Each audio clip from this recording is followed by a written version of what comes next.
निर्विघ्नं कुरु मे देव सर्वकार्येषु सर्वदा। ओम भूर्भुवः स्वः तस्य विदुर्महेन्द्रं भर्गो देवस्य धीमहि धियो यो न प्रचोदयात्। सर्वमंगलमांगल्ये शिवे सर्वार्थसाधिके शरण्ये त्र्यंबके गौरी नारायण नमोस्तुते। ओम नमो भगवते वासुदेवाय नमः। गुरुर्ब्रह्मा गुरुर्विष्णु गुरुर्देव महेश्वरा गुरु साक्षात् परब्रह्म तस्मै श्री गुरुवे नमः। आज परम पावन आणि पवित्र आज दुहेरी योग आहे। महान संत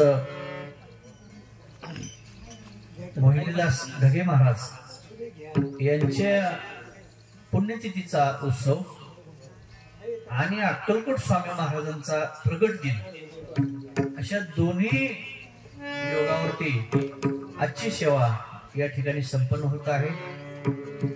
आजच्या सेवेसाठी जो अभंग निवडलेला आहे तो सगळ्यांच्याच परिचयातला सगळ्यांच्या म्हणण्यातला आणि सगळ्याला माहित असलेला असा अभंग तुकाराम महाराजांचा जगद्गुरु तुकाराम महाराजांचा हा अभंग आजच्या सेवेसाठी घेतलेला आहे। या अभंगामध्ये गुरूंचं महत्व गुरूंचं श्रेष्ठत्व त्यांचं व्यापकत्व काय आहे आणि त्यांच्या सेवेमुळे आपल्याला काय फलप्राप्ती मिळू शकते याचं वर्णन करणारा असा हा अभंग। बोला विठ्ठल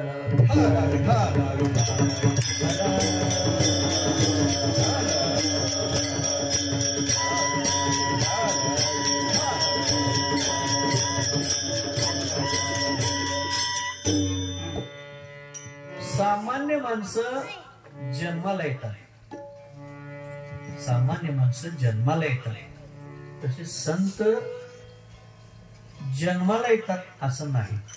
बाकीचे माणसं जन्माला येतात, संत अवतारासाठी येतात म्हणजे संतांचा अवतार असतो। सामान्य जीवांचा जन्म असतो, सामान्य जीवांचा जन्म होतो। साधू संत अवतार धारण करतात जगताच्या कल्याणासाठी आणि देव ज्यावेळी येतात त्यावेळी त्यांचं प्राकट्य असतं. प्राकट्य म्हणजे ते प्रगट होतात.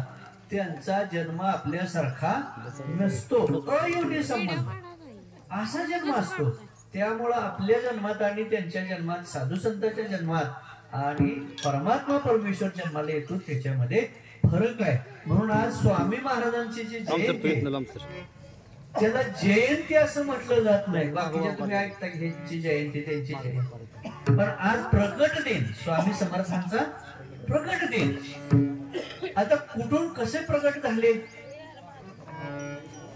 त्याचं वर्णन सांगितलेलं आहे.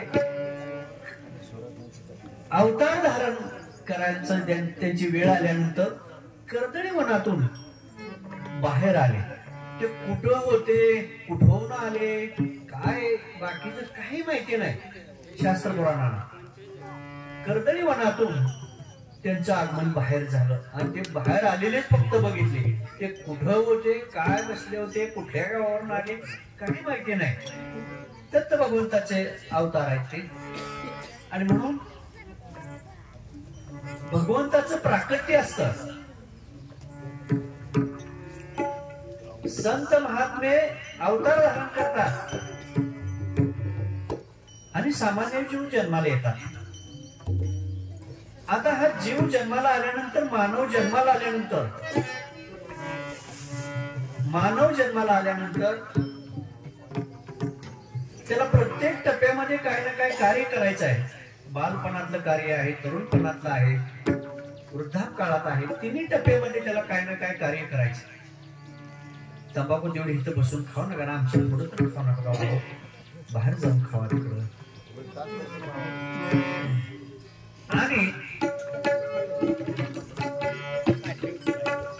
साधू संत कशासाठी जन्माला येतात तर अवतार हा जगतासाठी झालेला असतो. जगत कार्यासाठी त्याने अवतार धरले. अवतार तुम्हा धराया का,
आलेल्या सामान्य जीवाला इतका अनमोल देह हा प्राप्त झालेला आहे. हा मानव जन्म अत्यंत दुर्लभ आहे. 184 योनीचा फेरा करून हा माणसाचा जन्म प्राप्त झाला. माणसाचा जन्म प्राप्त झाल्यानंतर त्याला काय करावं, कधी करावं आणि कशासाठी करावं, ह्या 3 प्रश्नाची उत्तर मात्र त्याला लवकर कळत नाही. आपण कशासाठी जन्माला आलो? भगवद्गीतेमध्ये भगवान श्रीकृष्णाने अर्जुनाला बोध केला. आता ते गुरु शिष्यच आहे, गुरु शिष्यांचंच नातं आहे, देव भक्तांचं नातं आहे. पण माणसाच्या जन्माला आल्यानंतर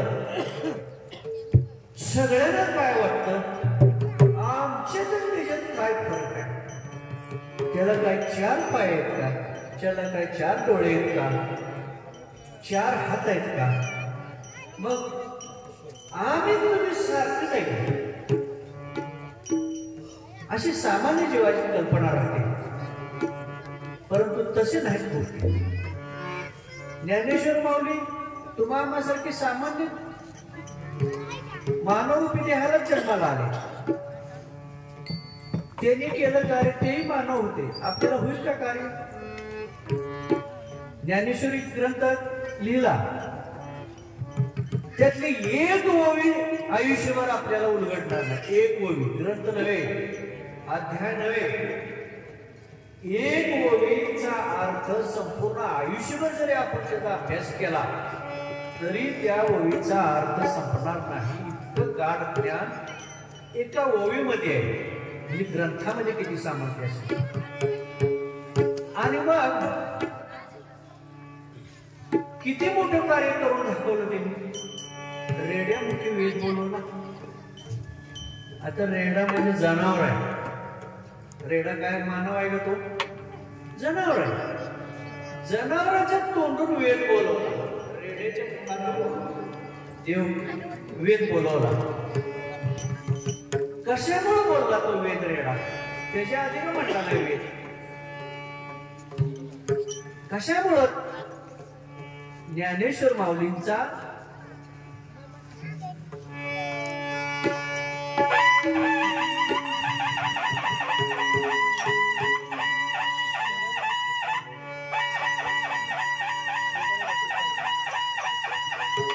ज्ञानेश्वर माऊलीने त्या रेड्याचा उद्धार केला.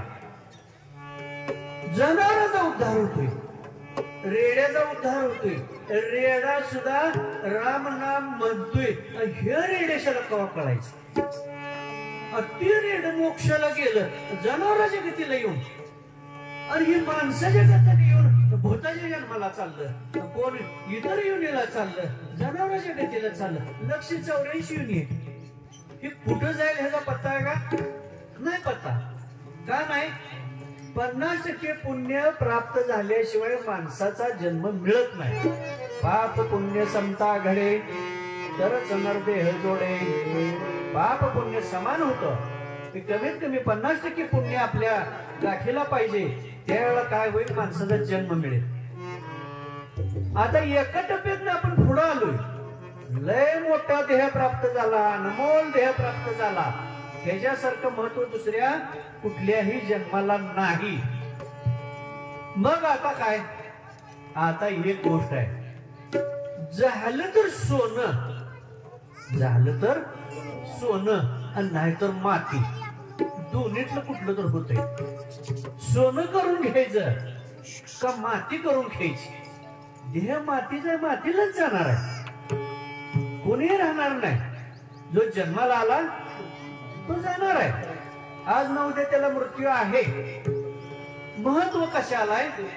कर्माला आहे. महत्व कशाला? कर्माला. कर्म म्हणजे काय? कार्य, कर्तव्य. काय काम केलं, काय कर्म केलं, जैसे कर्म तैसे फळ. कर्म काय केलं ह्याच्यावर आहे. चांगलं कर्म केलं, चांगली फलप्राप्ती होणार आहे. जर वाईटच कर्म आपल्या हातून घडलं, पाप होणार आहे. आणि वाईट गोष्टीचं फळ सुद्धा वाईट आहे, ठरलेलं आहे. त्या सगळ्या गोष्टीला कोण कारणीभूत आहे? आपण आहे. हे कशामुळे घडणार आहे? जन्म मिळालाय, अनमोल आहे. मग कार्य का चांगलं घडत नाही? कार्य का चांगलं घडत नाही? आपल्याला विचार चांगला का सुचत नाही? चांगलं करावं असं का वाटत नाही? आपल्या ठिकाणी शुद्धता, मनाचा निर्मळपणा का होत नाही? भक्ती का करू वाटत नाही? ज्ञान का घेऊ वाटत नाही? याला कारण काय आहे? संगत.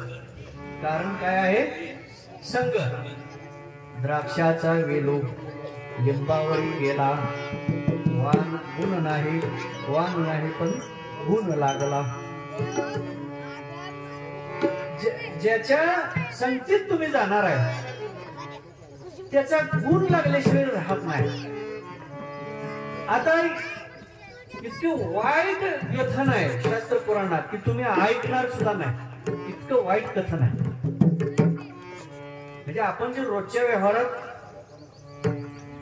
आपण काय चांगल्याच माणसाच्या संपर्कात आहे का? संतांच्या संगती मनोमार्ग, संतांच्या संगती मनोमार्ग, संतांच्या संगती मनोमार्ग,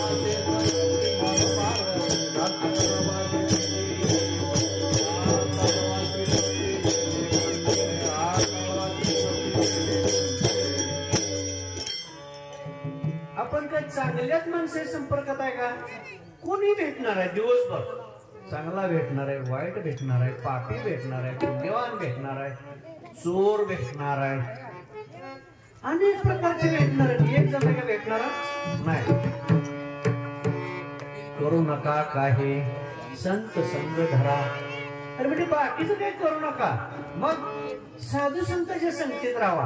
कशासाठी राहावा? शास्त्रामध्ये एक उल्लेख आहे. जसं ही चांगल्या माणसाच्या संगतीत राहायचं आपल्याला.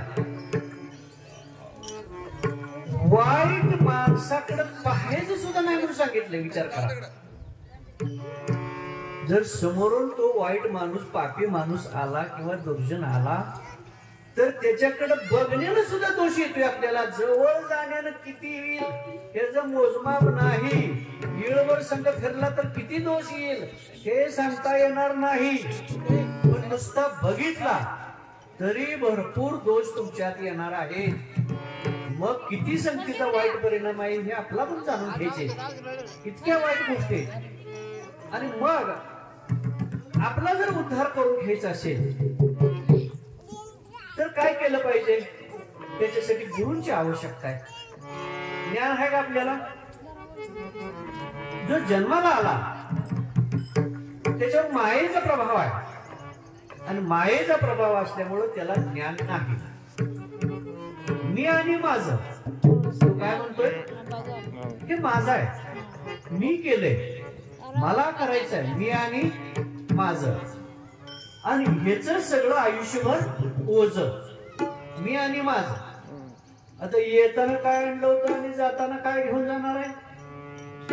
येतानाही काय आणलं नाही, जाताना मी काय न्यायचं नाही.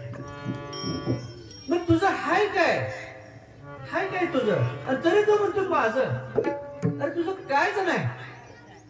तुझं आहे तुझं पाशी परी तू जागा चुकलास.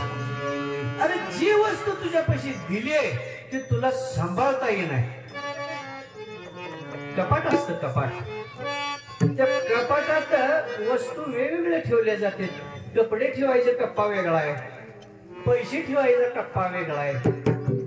पैसे ठेवायच्या कप्प्यात सुद्धा आत एक बारका कप्पा आहे, बारका अनमोल कप्पा आहे. त्याच्यात काय सोनं नाणं अगदी अति महत्वाचं असलं तर तेवढं तिथं ठेवायचं असते. म्हणजे ज्याची त्याची जागा, त्या अनमोल कप्पा आहे. सोनं ठेवायचा कसा आहे? अनमोल कप्पा आहे. छोटा आहे पण अनमोल आहे. जसं हे शरीर मोठं आहे त्याला काय महत्व नाही, काय नाही. पण ह्या कपाटाच्या आत बारका कप्पा आहे. त्या बारक्या कप्प्यात अनमोल वस्तू ठेवलेली आहे आणि ती वस्तू गुरुजी किल्लीनं चावीनं उघडून ती वस्तू बघायची आहे आणि त्याच्यासाठी गुरु करायचा आहे. श्री गुरु सारे का अर्थ पाठी. श्री गुरु सारे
उघडायसाठी ती चावी आपल्याला माहिती नाही, त्याला गुरु किल्ली म्हणतात. गुरु किल्ली. आणि ते गुरुकडे गेल्याशिवाय ती कप्पा उघडला जात नाही, ती अनमोल वस्तू कळू शकत नाही. त्याच्यासाठी गुरुकडे जायचं. आता गुरुकडे का जायचं? त्याचं ज्ञान नाही. बघा, जीवनात सगळ्यात महत्वाची गोष्ट काय असेल? बाकी सगळं कचपान बाजूला सारा. कचपान लय झालं, कचपान बाजूला सारायचं. अत्यंत महत्वाची गोष्ट कुठली? ज्ञान. ज्ञानाशिवाय भक्ती नाही आणि भक्तीशिवाय ज्ञान नाही. ज्ञान आणायचं कुठनं? चल बाजारला काय मिळत असेल तर पिशवी घेऊन भाजीपाला मिळते तसं ज्ञान थोडं घेऊन येऊया. काय तर 500 बरं काय 100-200 घेऊन येऊया, 5-50 घेऊन येऊ. काय असं काय ज्ञान मिळणार का कुठं? जगाच्या बाजारात कुठेही ज्ञान मिळणार नाही. ते ज्ञान पुन्हा जवळ आहे, ते ज्ञान गुरु जवळ आहे. इतर भक्ती प्रेमा विना हो ज्ञान नको देऊ.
हे बरोबर आहे.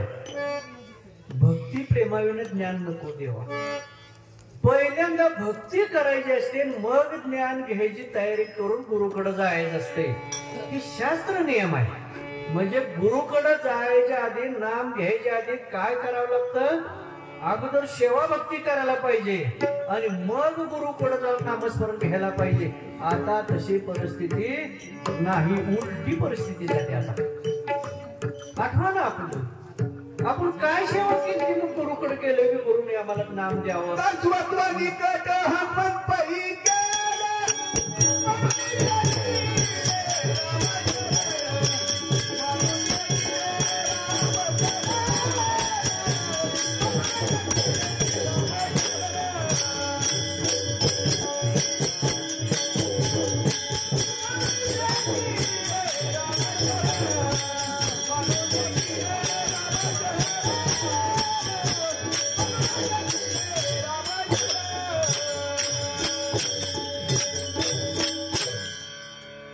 सेवा करून आपली पात्रता तयार करायची असते. भक्ती करण्यासाठी मला शिष्यत्वाची पात्रता झाल्यानंतर मग मी नामस्मरण घ्यायसाठी गुरुकडे जायचं असते. पण ह्याच्या उलट आम्हाला सजासजी गुरु मिळाला. काय नाही पात्रता, 5 प्रदक्षिणा काढल्या नाहीत, 5 निरंकार गुरुवार केले नाहीत, एकादशी धरल्या नाहीत, कधी देवदर्शनला गेलो नाही, कधी भजन नाही, पुराण नाही, कीर्तन नाही, काय नाही. तरी सुद्धा काय झालं? आम्हाला नाम मिळाला गुरुकडून. आता काय पात्रता नसताना मिळालं तरी पण ती वागवायला पाहिजे का नाही? बघा, तिथं ऍडव्हान्स कायच नाही, काय नाही ऍडव्हान्स.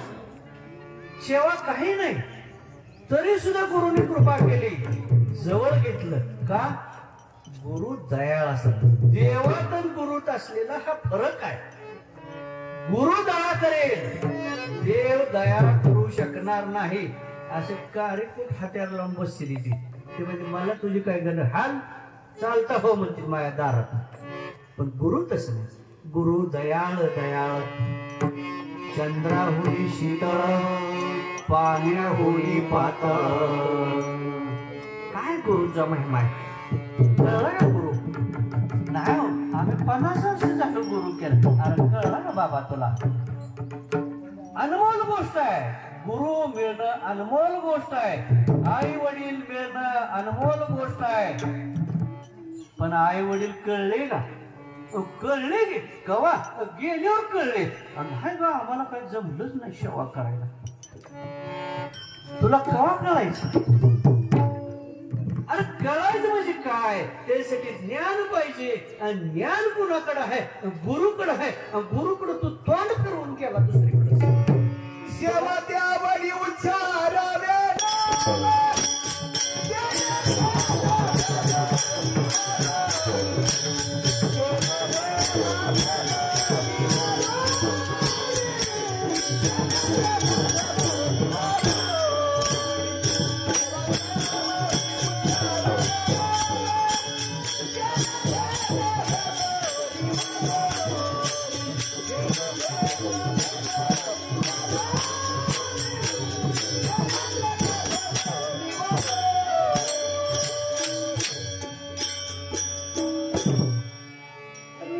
सहजासहजी मिळाला.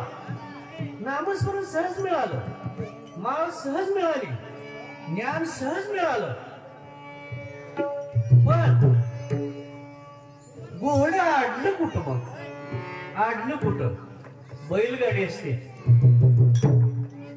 गाडी झुकली, बैल झुकलेत गाडीला, शेवळ ठेवली, सगळं आहे. आता गाडी जायची पुढं, बैल गाडी नेणार आहे पुढं. त्या गाडीला 2 चाक आहेत आणि चाकाच्या मधनं कणा आहे, कणा दोन्ही चाकाला जोडणारा. त्या कण्याचा आधार आहे, पण त्या कण्याला पिन टाकायला लागते. पिन नाही टाकली तर ती गाडी बैल ते चाक कोणीकडे जाते त्याचा पत्ता लागणार. म्हणजे महत्व त्याच्या पिनला आला. ते पिन म्हणजे तुमचा भाव आहे, तुमचा विश्वास आहे. गुरु केलाय की एक कठोर शब्द मी बोलत असतो कायम प्रवचनातनं कीर्तनातनं. लय कठोर बोलत असतो. वाईट वाटतं काय जाणार. आम्ही भक्त बी नाही आणि आम्ही शिष्य बी नाही. आम्ही भक्त बी नाही आणि आम्ही शिष्य बी नाही. भक्त म्हणावं तर भक्तासारखं वागत नाही. भक्त म्हणावं तर भक्तासारखं वागत. भक्त कोण असतो? ज्याचा देव असतो, त्याचा भक्त असतो. आणि तो देव कुठं आहे? त्याचं देव देव चालू आहे सगळं. किती देव आला? आज कुणीकडे तिकडे गेलाय, उद्या कुणीकडे तिकडे गेलाय, परवा दिवशी आमक्याला, आमुष्याला हकडं, पौर्णिमेला तकडा, एकादशीला पंढरपूरला, अजून आरतीला कुठे तिसरीकडे. नाना दैवते. काय उपयोग आहे तिचा? जसं पतिव्रता स्त्रीचं दैवत पती आहे, पतीशिवाय अन्य दैवत पतिव्रता स्त्रीला नाही, तसं शिष्याना गुरु शिवाय दैवत नाही. कारण गुरु तोची देव आणि देव तोची गुरु. कोणाच्या अंकित आहे देव? देव कोणाच्या अंकित आहे? देव गुरुच्या अंकित आहे. देव कोणाच्या अंकित आहे? आणि म्हणून गुरुची सेवा करायची. आता गुरुची सेवा बिवा काय करायची गरज नाही. गुरु सारखं पाणी घालतो, त्याला आंघोळी कर बाबा, तुला पुस्तक लावेला ना, हो शिकव, तुला गण लावतो. प्रसाद घेतलाच का? खाऊन जा बरं का 2 घास.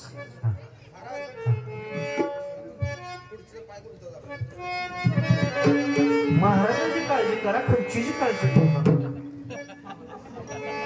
महाराज खंबीर आहे, मठाधिपती आहेत म्हटल्यानंतर त्यांची खुर्ची कशी पडेल?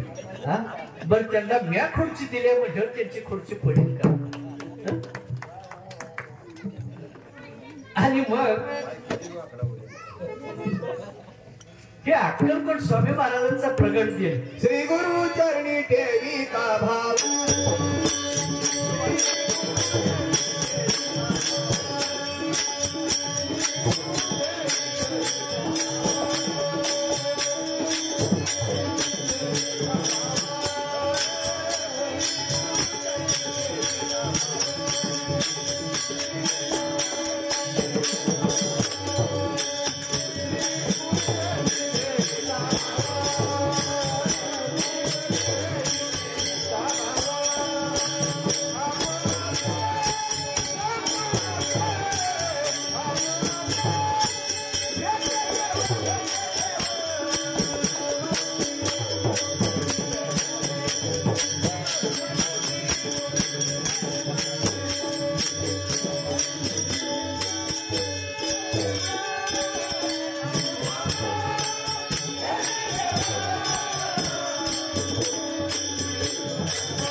गुरु दोनच अक्षराचा शब्द आहे, गो आणि रू. पहिलं जे अक्षर आहे गो, ते गो म्हणजे गुण निर्माण करणारा, गुण रुजवणारा. रू म्हणजे रुजवणारा, गुण रुजवणारा, त्याला गुरु म्हणते. आता गुण दुसऱ्याच्या ठिकाणी रुजवायचे ते आधी गुरुच्या ठिकाणी पाहिजे ते. आता कसं करायचं? मग त्याच्यासाठी काय? जयांगी मोठेपण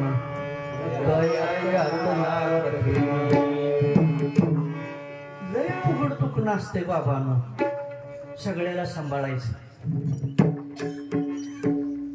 आता इथं या मोहनीदास ढगे महाराजांच्या पुण्यतिथीच्या निमित्तानं आम्ही सगळे भाऊभाऊ इथे एका ठिकाणी आलो.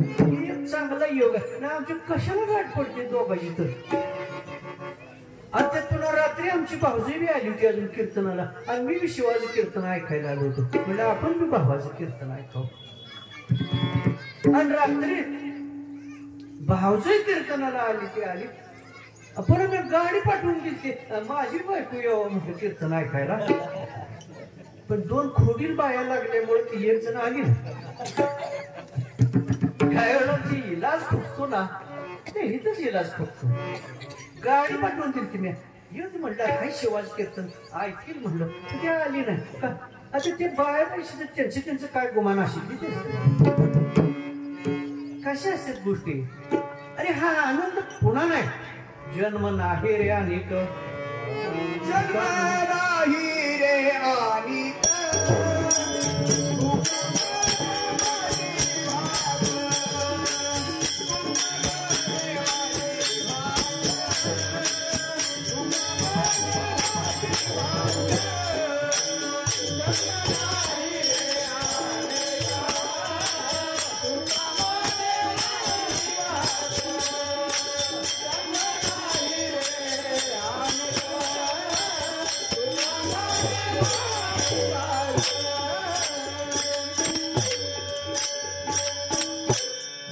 गुरुचं महत्व आपल्याला लवकर कळत नाही.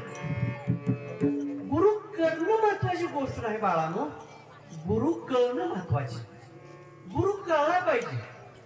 भक्ती करणं महत्वाचं नाही, देव कळला पाहिजे. देव बघितला म्हणून नाही, देव कळला पाहिजे, देव जाणला पाहिजे. भक्तीचं वर मग कळलं पाहिजे. आणि मग आपल्याला सहज गुरु मिळाला म्हणून त्याची किंमत कळली नाही. गुरु विना ज्ञान नाही. गुरुशिवाय ज्ञान आहे का? नाही. आम्हाला काही येत होतं का? नाही. आम्ही कधी कीर्तन केले? शिवाय तरी पहिल्यापासून कीर्तन करतो मी, कवाच कीर्तन केलं नाही.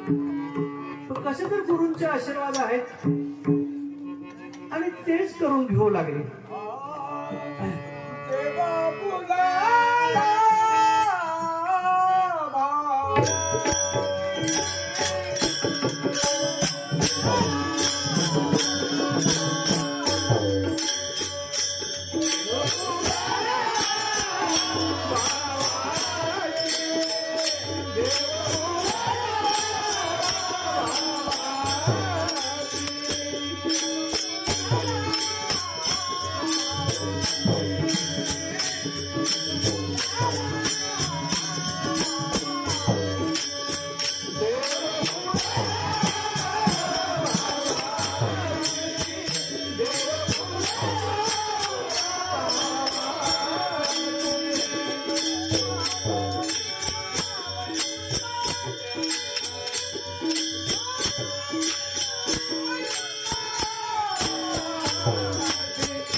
आणि मग गुरूंचं एवढं महत्व आहे.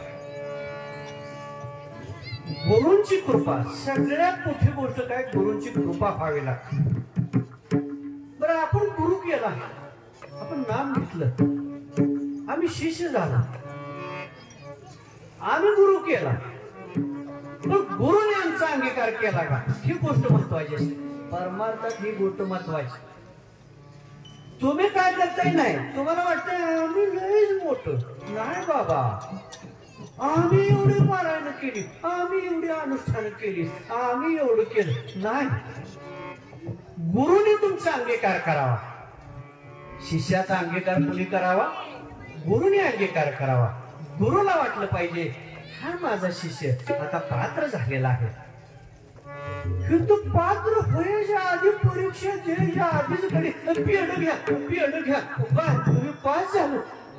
परीक्षा तर होती, अजून तू लिहायचंय पेपर, पेपर तुझा तपासायचा आहे, आणि मग रिझल्ट लागतो.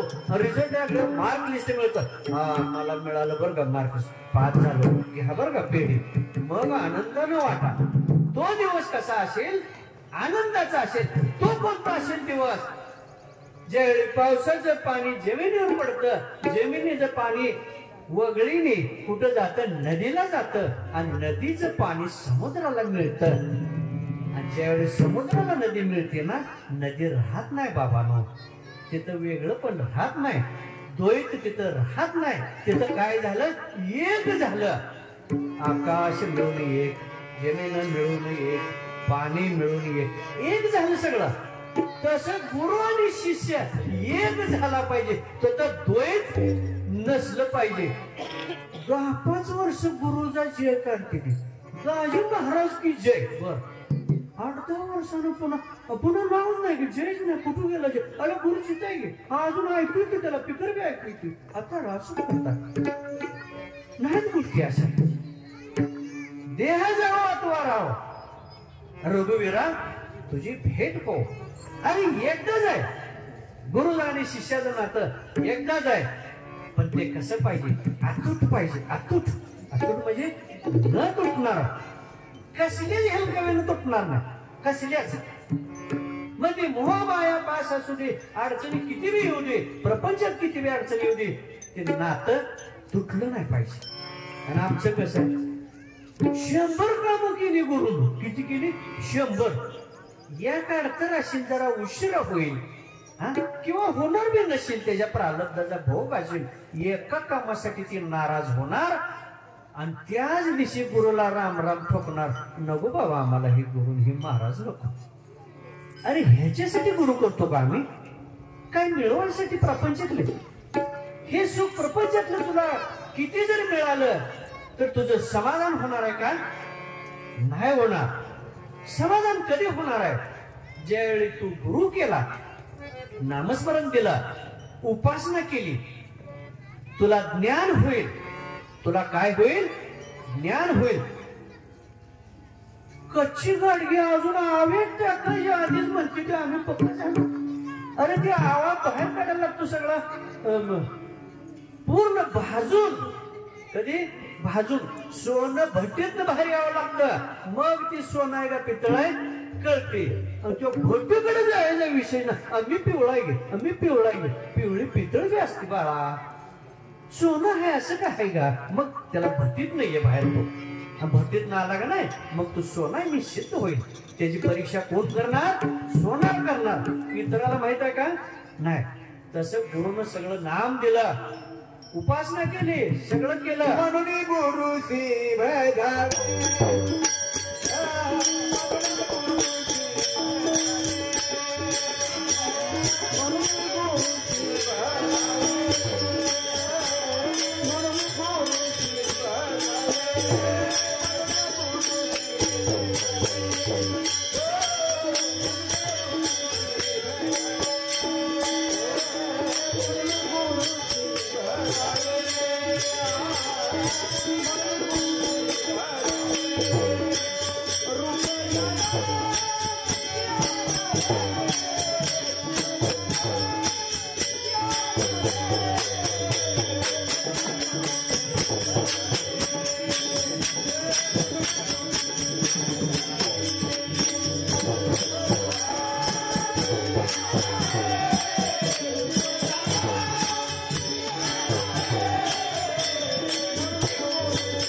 देवांची भक्तांची आणि आमच्या जातीतली सुद्धा भक्तीची परंपरा मोठी आहे.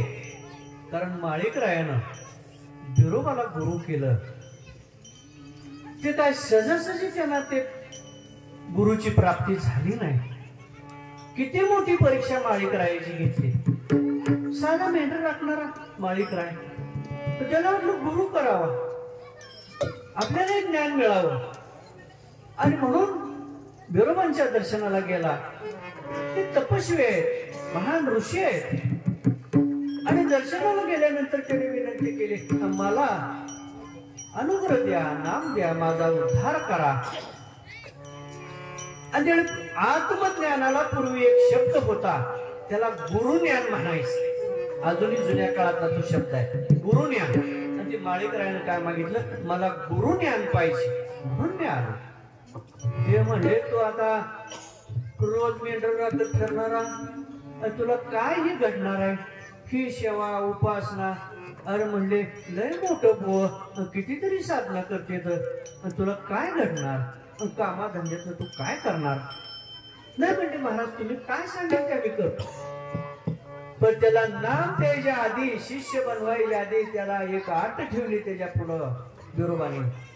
ते म्हणले, तुला नामस्मरण पाहिजे, अनुग्रह पाहिजे, ठीक आहे, मग वाघिणीचं दूध आणून इथं द्यावं लागेल मला. बघा, आता वाघिणीचं दूध आणणं ही काही सोपी गोष्ट आहे का, आणि महागारी जेता कोण येईल का. बर, बाराच्या फुलाला आम्हाला कसं तरी येऊन फुलं टाकून घरी जायचं पडले. हा, आणि मग ते गुरु करायचं आणि वाघिणीचे दूध आणा, ह्याचे दूध आणा म्हटलं तर कोण शाप करेल का. सहज मिळालेलं सुद्धा कोण टिकवायला तयार नाही. पण ते शिष्य कसा होता, बघा सांगितलं, तुम्हाला राग आला असेल बाळानो, आम्ही भक्त नाही आणि शिष्य नाही म्हटलेलं तुम्हाला राग आला असेल. आता तुम्हाला कळेल होतं. अजून अनुग्रह द्यायचंय माळिकरायाला, आणि वाघिणीचं दूध आणायला सांगितलं. ते म्हणले का, महाराज अहो अजून मी टेकलो ना, तर तुम्ही मला वाघिणीचं दूध आणायला सांगताय. असलं कुठं महाराज असतो काय. हा, अहो मला नाम द्या, सेवा करू द्या, भक्ती करू द्या, मग तुम्ही सांगा माझी परीक्षा घ्या. अजून नाम द्यायची आधीच माझी परीक्षा. पण एक ध्यानात घ्या, एकच गोष्ट ध्यानात घ्या, गुरुच्या पुढं आणि देवाच्या पुढं आणि आई वडिलाच्या पुढं जायचं नसते. बाकी कोणाच्या पुढे जावा आणि काय बी करा, पण देवाच्या, गुरुच्या, आई वडिलाच्या पुढं मात्र आपला शांतपणा चालवायचा नाही, कदा काळी चालवायचा नाही. मग त्याच्यासाठी अजून अनुग्रह घ्यायचा आहे, शिष्य व्हायचा माळिकराया.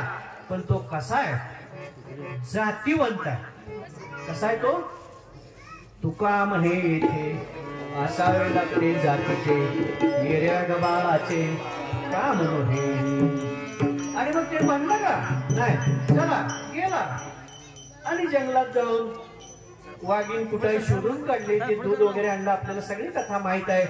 आणि वाघिणीच दूध आहे का, कशाचं दुसरं कुठलं पशु काढून आणले जनावरांचं, त्याची माहिती व्हायसाठी येताना बघलं ते एक वाघिणीचं पिलू सुद्धा, दोन्हीकडे दोन अशी पिलं, ती बछडी घेऊन आला आणि ते दूध बी आणलं, ती वाघिणीचं बछडा बी आणला आणि गुरु पुढे ते ठेवलं.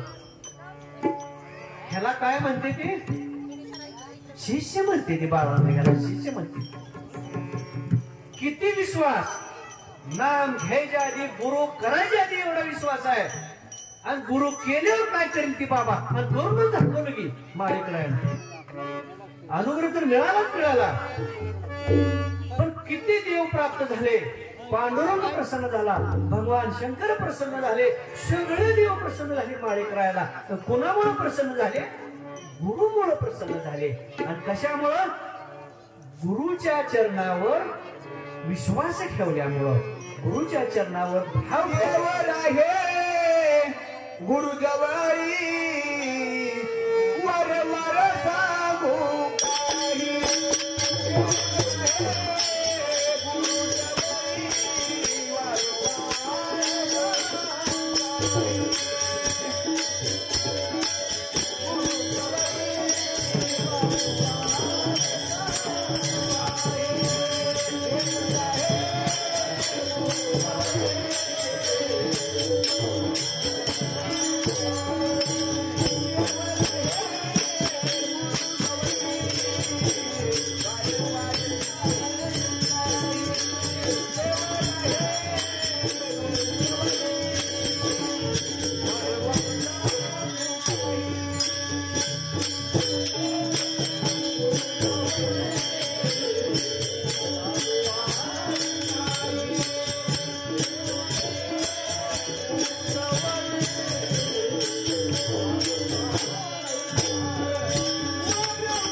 मागण्यासाठी जातोय.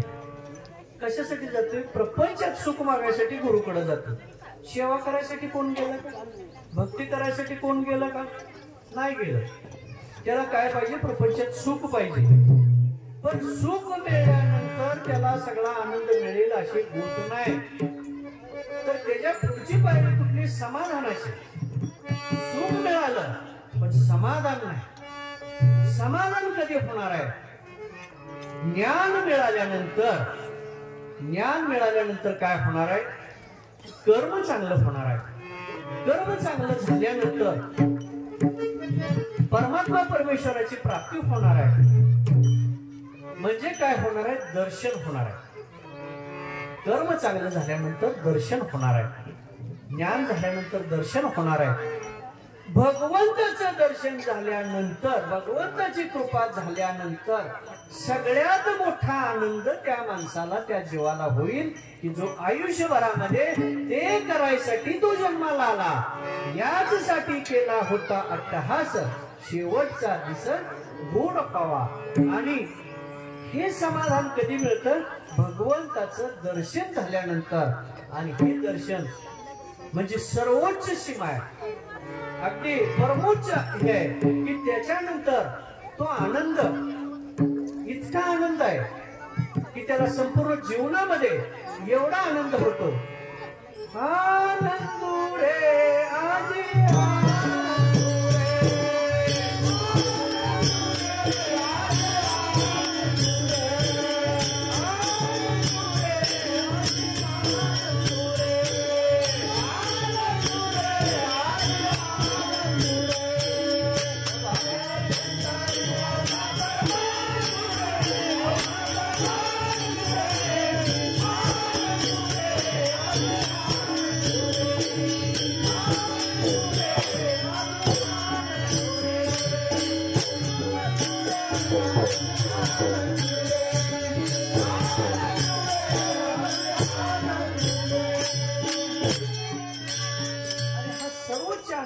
जीवनातला की ज्याच्यासाठी आपला जन्म झाला तो सर्वोच्च आनंद भूमुळे प्राप्त होणार आहे.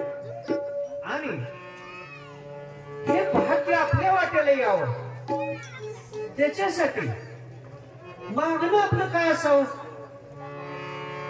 अखंड सेवा गुरुची घडावी हे मागणं असावं. किती दिवसाची सेवा? किती वर्षाची सेवा? आता सगळं करार पद्धतीवर चालू आहे. करार पद्धतीवर 5 वर्षात अनुभव आला सेवा ठेव, 5 वर्षात नाही अनुभव आला का सेवा बंद, नसलं दुसरी सेवा, दुसरा गुरु, पुन्हा 10 वर्षांनी तिसरा गुरु, 10-10, 15-15 गुरु होते आणि सेवा चालू आहे. ही सेवा नाही, पूर्णत्वाची सेवा करा, विश्वास ठेवून सेवा करा. आणि ही सेवा करत असताना गुरुवर विश्वास ठेवून सेवा करा. भगवंताच्या प्राप्तीसाठी हा जन्म कशासाठी? आपला एक तर ज्ञान मिळवायसाठी आणि भगवंताच्या प्राप्तीसाठी. मग गुरुच्या सानिध्यात गेल्यानंतर काय घडेल तुम्हाला? सहज बोलणे हितोपदेश तरुणी सायासा शिकाविती. किती सहज बोलत असतात. सहज म्हणजे सहज बोलणं कळतं का? नाही कळत. का कळत नाही सहज बोललेलं? चांगलं त्याला काय वाटत नाही, चांगलं का बोलू वाटत नाही, चांगलं का करू वाटत नाही. लागिले वळण इंद्रिया सकळ, त्या इंद्रियाला उपासना नाही, कधी पूजार्चा करत नाही, कधी गंध नाही, सेवा नाही, 5 वेळा कधी ग्रंथाच्या वाचत नाही, उपासना नाही, नामस्मरण नाही, ध्यान नाही, कधी श्रवण कीर्तन नाही. आता बऱ्याच जणांना आम्हाला काय घडतंय, आम्हाला काय घडतंय, नुसतं ऐकायला काय पैसे पडते. आणि एक गोष्ट लक्षात ठेवा, पुढच्या काळातला हा महत्वाचा संदेश आहे. महत्वाचा हे शास्त्र पुराण बाळांनो तुम्हाला नाही कळणार का? शास्त्राने सुद्धा म्हणले देव आम्हाला कळत नाही, वेद आम्हाला कळत, वेदांनी सुद्धा म्हणले नेती नेती आम्हाला सुद्धा देव कळला नाही असं वेदांनी सांगितलं. तुम्हा आम्हाला देव लगेच काय कळणार आहे? पण एकच गोष्ट लक्षात ठेवा आजच्या ह्या प्रगट दिनाच्या निमित्तानं की शाळेमध्ये कसं एक वाक्य लिहून ठेवलेलं असतं, शिकेल तो टिकेल, असं वाक्य लिहून ठेवलेलं असतं. म्हणजे शिकणारा तो पुढे टिकणार आहे, ज्यानं ज्ञान घेतले शिकणार आहे तो टिकणार आहे. तसं भक्ती मार्गातलं एक वाक्य आहे आणि ते वाक्य कोणचं? तिथं शिकेल तो टिकेल आणि हिथं काय आहे? जो ऐकेल तो टिकेल, ऐकेल तो टिकेल. ज्यानं ऐकणार नाही, आता ऐकणार नाही महाराज आम्ही काय कानात बोल घालून बसलो ऐकत नाही बस. अरे हे ऐकलं नाही, पालत्या गाडीवरचं पाणी हे ऐकलं नाही. काय करायला पाहिजे? कानानं काय ऐकायला पाहिजे? डोळ्यानं काय बघितलं पाहिजे? मुखानं काय म्हणलं पाहिजे? हे कसं आहे? आपल्याला शुद्धता करण्यासाठी आहे. डोळे तो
कानानं काय ऐकायचे? पुन्हा ऐकायचे परमेश्वराची सेवा, भक्ती, श्रवण करायचे, कीर्तन, प्रवचन, पोथी पारायण श्रवण करायचं आहे.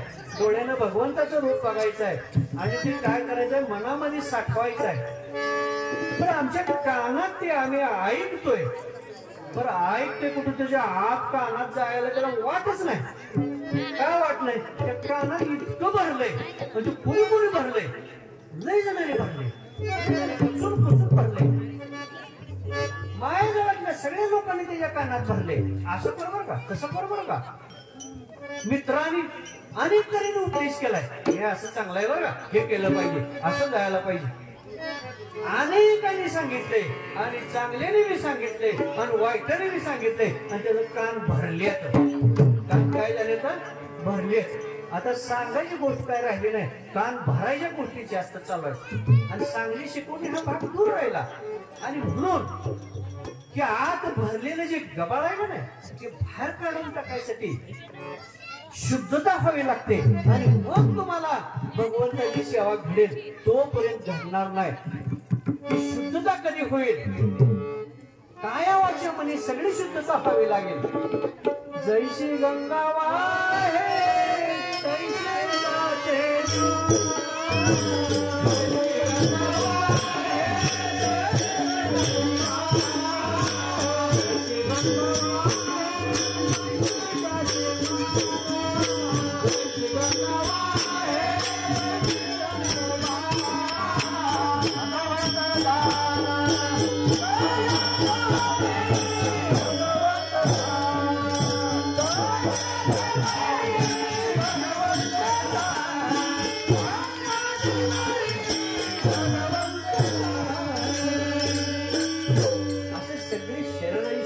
करा. शरीर शुद्ध व्हायसाठी काय करायला लागेल? घाण सगळे बाजूला टाकायला लागेल. पहिल्यांदा सगळ्यात मोठी घाण कोणची आहे? की ज्यानं आमच्या घराची बी घाण केली, आमच्या परपंचाची बी घाण केली आणि आमच्या आयुष्याची बी घाण केली. आणि ती घाण कोणची? खायचं प्यायची. तिसरे नाही गोष्ट खायचं आणि प्यायचं.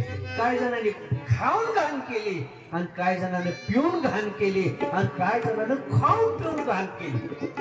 तर त्या खाण्यातनं पिण्यातनं बाहेर व्हा. काय जण खाण्यात अडकली मांसाहार आणि काय जण पिण्यात अडकली आणि काय जण दोन्ही ते अडकली. तर त्यातनं तेवढं बाहेर या. त्या घाणीतनं जर बाहेर आला तर प्रपंच चांगला होणार आहे, आपलं आयुष्य चांगलं होणार आहे. आणि ज्याच्यासाठी जन्माला आम्ही आलो, आता किती दिवस राहिले आमचे, मग जाताना डोळं झाकायच्या आधी तरी शुद्ध होऊन जाऊया, जाताना तर शुद्ध होऊन जाऊया. पण ते सहजासहजी काय डोळं सहजासहजी झाकायला तयार नाही. काय जण कटाळले की मरण मागायला लागले, देवा आम्हाला मरण येऊ दे. नाही लगेच येत का, त्याचा भोग अजून भोगायचा असते, त्याला अजून भरपूर त्रास भोगायचा असते आणि म्हणून ते लवकर जात नाही. पण जो शुद्ध आहे, पुण्यवान आहे, त्याला फुलातनं सुगंध कसा जातो, ते फुलातनं जीव काढून घेतल्यासारखं फुलासारखा जीव काढून घेतला जातो. म्हणजे कसलाही शेवटाला त्रास होत नाही. आणि ज्याच्यासाठी जन्माला आलो आपण ते सार्थक होतं. पण हे सगळं विसर पडलेलं आहे. आता पुष्पवृष्टीची वेळ जवळ आलेली आहे असं मला लक्षात आलेलं आहे. त्यामुळे काही मिनिटातच मी हे सगळे समावेश करणार आहे. आणि शेवटचा हा काही मिनिटाचा अनमोल उपदेश तुमच्यासाठी देतोय. काहीच मिनिटाचा आहे हा, कारण शेवटच्या टप्प्यात तर कोण लवकर आला असेल, कोण उशिरा आला असेल, कोणाला 5 मिनिटं गावली असतील, कोणाला 10 मिनिटं गावली असतील. त्याच्यासाठी हे शेवटचे काही क्षण, शेवटचे काही क्षण, काही मिनिटं. तर गेलं ते जाऊ द्या, गेलं ते जाऊ द्या, राहिले ते सांभाळा. इतकं पुढे जे राहिलेलं आयुष्य आहे त्याच्यातला 1 सेकंद वाया जाऊ नये, 1 मिनिट वाया जाऊ नये असं करा. तरी सुद्धा इथनं पुढे सुद्धा तुमचा जन्म सार्थकी लागेल. बालपण निघून गेलं, हातात काय पडलं नाही. तरुणपण हातात निघून गेलं, काही पदरात पडलं नाही. शेवटचं म्हातारपणातले काही वर्ष, काही दिवस गेले, कधी डोळं झाकतील सांगता येत नाही. शेवटाला शुद्ध होऊन जायचं. बर गेल्यावर का माघारी यायचं नाही का, यायचंय. पण पुन्हा ही कनाळी बघायची असली आणि पुन्हा ही महाराज मंडळी बघायची असली आणि पुन्हा इथंच जन्माला यायचं असलं तर सेवा करायला लागेल, तर भक्ती करायला लागेल, तरच ही संत समागम तुम्हाला मिळू शकेल. आणि त्याच्यासाठी तुमचं काय तर पुण्य होतं.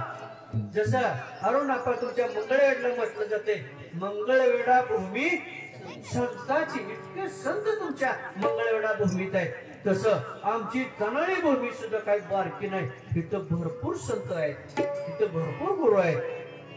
आणि म्हणून इथं जन्माला येणाराचं भाग्य काही थोडं नाही, खूप मोठं भाग्य आहे.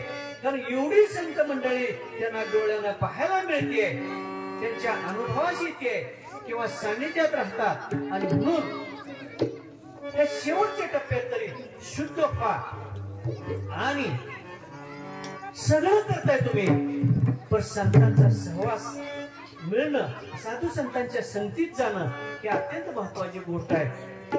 आणि म्हणून क्षणोक्षणी करावा विचार. क्षण कसला, किती वर्ष गेली तरी पत्ता नाही. क्षण कशाला, कितीतरी वर्ष निघून गेली, सगळं संपत चाललं तरी आम्हाला कळायला मार्ग नाही. आणि म्हणून आता तरी पुढे हाच उपदेश राहिलेला तर सात्विक करा बाळांनो. काळ इतका वाईट येत चाललाय, इतका वाईट येत चाललाय की त्या काळाचं वर्णन मी करणार नाही. कारण जो धर्म आहे हे सगळं कशावर चाललंय, जग धर्मावर चाललंय. आणि धर्माचे 4 पाय होते आणि आता एका पायावर धर्म, एकाच पायावर 3 पाय मोडलेत. 4 पायाचा बैल, 3 पाय मोडल्यावर एका पायावरती बैल कसा काम करायचा, त्याची किती आपदा होईल. तसं धर्माचे 3 पाय मोडले, एकच पाय राहिलाय, एका पायावर ते कामकाज चालू आहे. आणि म्हणून ते लंगडत काम चालू आहे धर्माचं. आणि मग आता आपल्याला दिसते की आपलं परमार्थ कसा आहे, लंगडतच चालू आहे ना. असा पूर्णपणा आहे का? कारण आम्हाला ऐकायला वेळ नाही, साधू संतांकडे जायला वेळ नाही, उपासना करायला वेळ नाही, पारायण करायला वेळ नाही. असा फोन केला, येतो का कार्यक्रम आहे का असाचा पुढे देतो, तासापूर्वी येतो म्हणते. आणि पुन्हा अर्ध्या तासानं पुढे कोण तर वारले, मला तिकडे जायचंय. जा बाबा, जाऊन काय उठवायचंय का, तू जा तिकडे जा, आम्ही कुठं नको म्हणलं. अरे देह जाणार त्याला काळोबा खाणार तीच केलं ना आपण काय राहायचंय काय मग आपल्या पदरात काय पडतंय का तेवढं घ्या. परीक्षित राजाचं 7 दिवस शिल्लक राहिलेलं होतं मारायला तरी त्याचा कार्य साध्य झालं. शेवटला उद्धार झाला. आपण आपली करा सोडवण आपली सोडवणूक आपण करायचे. आणि म्हणून इतका सुंदर या ठिकाणी योग ह्या पुण्यतिथीच्या निमित्तानं मोहिनीदास महाराजांच्या पुण्यतिथीच्या निमित्तानं आणि अक्कलकोट स्वामी महाराजांच्या प्रगट दिनाच्या निमित्तानं दोन सद्गुरूंचा हा दिवस आणि ह्या उत्सवाला इतकी मोठी सगळी मंडळी तुम्ही या ठिकाणी उपस्थित आहे आणि तुमच्या सगळेच सगळे आम्हाला सेवा घडते. कालच्या ही सेवा आम्हाला घडते ही चांगली गोष्ट आहे. पण आम्हाला सेवा राहते का नाही मिळते का नाही अरुण आपा काही सांगता येत नाही बा. म्हणून मी 5 मिनिटं लांबवलं नाही तर मी कशाला लांबवतो का असं बरेच 2 वर्ष कुठं गेलं का तिसऱ्या दिवशी आमचं नाव पटकन. म्हणून पुढं अजून आम्ही हित कीर्तन होईल ना होईल तसं काय सांगता येत नसते. आले देवाजीच्या मना जशी गोष्ट आहे ना तसं आता आले देवाजीच्या मना नाही आले बुवांच्या मना जेवढं होईल तेवढं होईल. झाली गेली सेवा आपलं गोडवून आपलं नादाला लागायचं. कारण कसं आहे हे सगळं कलियुगाचं वातावरण आहे आणि हे अज्ञानाचं कारण आहे. हे कशाचं कारण आहे? अज्ञानाचं कारण आहे. तेव्हा आम्हाला काही अज्ञानच जायचं नाही पण शिष्यांचा उद्धार व्हावा शिष्य पुढे जावं आणि त्यामुळं सगळ्यांनी सान्निध्यात राहून सेवा करा. भजनिक मंडळाने चांगली रात्रीच्या चांगल्या पद्धतीचं जागर केलेलं आहे आणि शिवाजी महाराजांनी भरपूर कष्ट घेतलेले कालपासून आणि अजून बी त्यांना बरेचसे उत्सव करायचे आहेत आणि त्यामुळं रोज ती ताना त्यांनी चालू कीर्तन आहे ती भजन आहे ती रोज कार्यक्रम सुरूच आहे. एवढ्या वडातानीतनं की सगळ्यांनी वेळ दिला. आम्ही सुद्धा 2 दिवस यांच्या ह्या कार्यक्रमासाठी जागरच्या आणि पुण्यतिथीच्या दिवसासाठी आम्हाला जोपर्यंत वेळ आहे आणि हा उत्सव मी अरुणाप्पा चालू केला. ह्याच्या अगोदर नव्हता यांचा हा उत्सव कारण रामनवमीचा उत्सव साजरा करत होते पण मला नंतर भगवंतानेच हे लक्षात आणून दिले की हा उत्सव चालू करायला लागतोय तो राहिलेला आहे आणि त्यासाठी मग मी 22 वर्षापूर्वी हा उत्सव इथं चालू केला आणि मोठ्या स्वरूपात हा उत्सव सुरू झाला आणि त्याच्यानंतर 2 वर्षापूर्वी विठ्ठलला माळ घातली अनुग्रह दिला आणि इथलं कार्य तुझं तू सांभाळ बाबा. आता इथलं की मठाचे दैनंदिन पूजा अर्चा काय असेल ते नित्यनेम तुझं तू कर म्हणून त्याला त्या ठिकाणी उपदेश केला आणि त्याला उपदेश केला का माझं इकडलं मावळलं. म्हणजे काय नेमकं काय करायचं कोणासाठी करायचं काय एकाला चांगलं वाटलं तर दुसऱ्याला दुःख वाटते एकाला आनंद झाला तर दुसऱ्याला दुःख होते. असं करू नका बाबा. आम्हाला सगळी सारखी असते ती आमच्या ठिकाणी द्वैत नसते आणि म्हणून आम्ही सगळ्यांच्या पाठीशी आशीर्वाद देत आहे. पण काय तुम्ही आम्हाला तुमचा आशीर्वादच नको काय करणार आम्हाला भरपूर आशीर्वाद द्यायला महाराज मंडळी घे जाऊ बाबा काय आमचं लोणचं करायचं आमच्या आशीर्वादावर आम्ही ज्याला पाहिजे त्याला देऊ. तुम्हाला काय नको म्हणलं राहिलं आणि म्हणून वेळ खूप झालेला आहे. आता पुष्पवृष्टीची वेळ झालेली आहे. शेवटचं चरण घेऊया अभंगाचं.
घेतलेली आहे. त्याच्यानंतर महाआरती होऊन महाप्रसाद होणार आहे.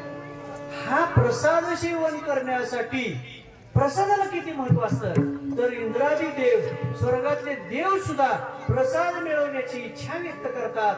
आणि म्हणून काल्याला आपल्याला माहित आहे की भगवंत ज्यावेळी हात धुण्यासाठी यमुना नदीच्या ठिकाणी जात होते त्यावेळेस देव लोक ते हात धुतलेले एखादा कण तरी आपल्याला मिळेल ह्याच्या अपेक्षेने एक कण प्रसादाचा मिळवायसाठी स्वर्गातील देव इच्छा व्यक्त करतात. एवढं प्रसादाला महत्व आहे तर त्या बाकीच्या भजन कीर्तनाला साधू संतांच्या कार्याला किती महत्व असेल. तो पुण्य लाभ मोठा आहे. आणि म्हणून हा महत्वाचा महाप्रसाद सुद्धा सगळ्यांनी तुम्ही घेऊन जावा. तर त्या महाप्रसादाला अत्यंत महत्व आहे.